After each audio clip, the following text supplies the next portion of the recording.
Praise the Lord. ദൈവമക്കളെ, ഇന്ന് ചൊവ്വാഴ്ച വിശുദ്ധ അന്തോണീസിന്റെ മാധ്യസ്ഥം വഴി നമുക്ക് പ്രാർത്ഥിക്കാം. അത്ഭുത പ്രവർത്തകനായ വിശുദ്ധ അന്തോണീസ് മാതാവേ, ബഥേൽ മാതാവേ, പ്രാർത്ഥിക്കണേ. എൻ്റെ ഈശോയെ, ഇവരുടെ സമർപ്പിച്ചിരിക്കുന്ന ഓരോ നിയോഗങ്ങൾ 43 ദിവസത്തേക്ക് വേണ്ടിയിട്ട് ഇവർ സമർപ്പിച്ചിരിക്കുന്ന ഒരുപാട് കാര്യങ്ങളുണ്ട്. ഇവർ മറ്റുള്ളവരോടും വിശ്വാസം പങ്കിട്ട് ധൈര്യം കൊടുത്ത യേശുവിൻ്റെ നാമത്തിൽ നീയും സബ്സ്ക്രൈബ് ചെയ്യണം, നീ ഇത് കേൾക്കണം, 43 ദിവസത്തേക്ക് നീയും എടുക്കാൻ വേണ്ടി നിയോഗം ഏറ്റെടുത്ത് ചെല്ലാൻ വേണ്ടി പറഞ്ഞവരുണ്ട്. ഇതിനകത്ത് വിശുദ്ധ അന്തോണീസേ, ബഥേൽ മാതാവേ, ഈ മക്കളുടെ ഓരോ ആവശ്യങ്ങളും ഇവർ പറഞ്ഞിട്ട് പ്രാർത്ഥിക്കുന്ന, ഇവർ പറഞ്ഞിട്ട് സബ്സ്ക്രൈബ് ചെയ്തിരിക്കുന്ന ആ കുടുംബങ്ങളെയൊക്കെ അനുഗ്രഹിക്കണമേ. എനിക്ക് വേണ്ടി പ്രാർത്ഥിക്കുന്ന എല്ലാവരെയും അനുഗ്രഹിക്കണമേ. നീതിവാനായ ഔസപിതാവേ, ബഥേൽ മാതാവേ, വിശുദ്ധ അന്തോണീസേ, അത്ഭുത പ്രവർത്തകനായ വിശുദ്ധ അന്തോണീസേ, അപേക്ഷിച്ചാൽ ഉപേക്ഷിക്കാത്ത വിശുദ്ധ അന്തോണീസേ, ഇവരുടെ ഓരോ കാര്യങ്ങളും നടത്തി കൊടുക്കണമേ. മാതാവേ, പ്രാർത്ഥിക്കണേ. എനിക്ക് വേണ്ടി പ്രാർത്ഥിക്കുന്ന എല്ലാവരെയും അനുഗ്രഹിക്കണമേ. ഞാൻ പ്രാർത്ഥിക്കാമെന്ന് പറഞ്ഞ സകല മക്കളെയും അനുഗ്രഹിക്കണമേ എന്ന് ഞാൻ പ്രാർത്ഥിക്കുന്നു.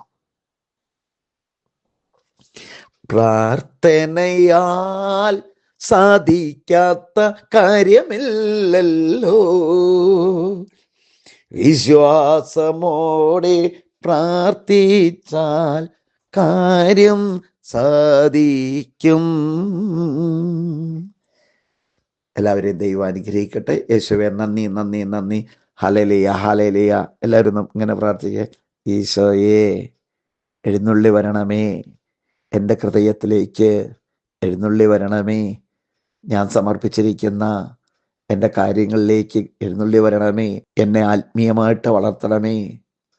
എൻ്റെ പാപങ്ങളോർത്ത് പശ്ചാത്തപിക്കുവാൻ എന്നെ അനുഗ്രഹിക്കണമേ. എൻ്റെ വേണ്ടപ്പെട്ടവര് ധ്യാനത്തിലേക്ക് കടന്നു വരുവാനും എനിക്കും ഒരു താമസമുള്ള ധ്യാനം കൂടുവാൻ കർത്താവേ ആഗ്രഹത്തോട് പ്രാർത്ഥിക്കുന്നു.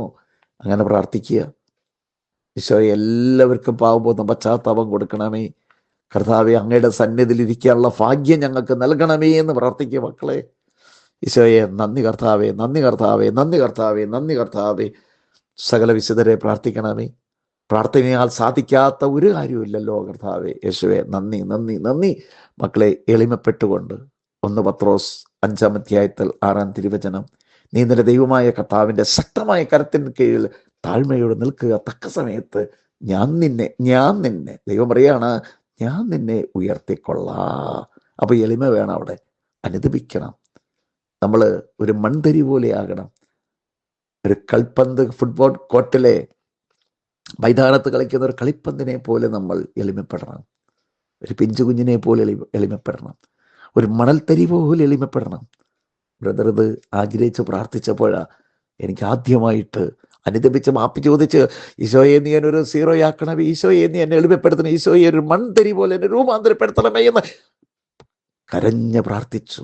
ഒരു പിഞ്ചു കുഞ്ഞിനെ പോലെ രൂപാന്തരപ്പെടുത്തണമേ, എന്നെ എളിമപ്പെടുത്തണമേ. നിലവിളിച്ച് പ്രാർത്ഥിച്ചതിൻ്റെ ഫലമായി 4-ാം ദിവസം ബുധനാഴ്ച 4-ാം ദിവസം എനിക്ക് കരുണയുടെ കർത്താവിനെ കാണാൻ സാധിച്ചു. ജീവിതത്തിൽ ആദ്യമായിട്ട് കണ്ടു. നിങ്ങൾക്കും കാണാൻ സാധിക്കട്ടെ. നന്മ നിറഞ്ഞ മറിയമേ, സ്വസ്തി, കർത്താവ് അങ്ങയുടെ സ്ത്രീകളിൽ അങ്ങ് അനുഗ്രഹിക്കപ്പെട്ടവളാകുന്നു. അങ്ങയുടെ തിരത്തിമ്പലമായി ഈശോ അനുഗ്രഹിക്കപ്പെട്ടവനാകുന്നു. പരിശുദ്ധ മറിയമേ, തമ്പുരാന്റെ അമ്മേ, പാപികളായ ഞങ്ങൾക്ക് വേണ്ടി എപ്പോഴും വരണ സമയത്ത് തമ്പുരാന്റെ അപേക്ഷിച്ചമേ. ആമേ. എനിക്ക് വേണ്ടി പ്രാർത്ഥിക്കുന്ന എല്ലാവരെയും അനുഗ്രഹിക്കണമേ. ഞാൻ പ്രാർത്ഥിക്കാന്ന് പറഞ്ഞ എല്ലാവരെയും അനുഗ്രഹിക്കണമേ. സകല വിശുദ്ധരെ പ്രാർത്ഥിക്കണമേ. സന്തോഷത്തോടു കൂടി കർത്താവേ, ഈ മക്കളുടെ 2 കാര്യം ഇപ്പൊ തന്നെ നടത്തി കൊടുക്കണമേ. നിത്യപിതാവിന്റെ പരിശുദ്ധാത്മാവിന്റെ സ്തുതി. ദൈവം നിങ്ങളെ സമൃദ്ധിയായി അനുഗ്രഹിക്കട്ടെ.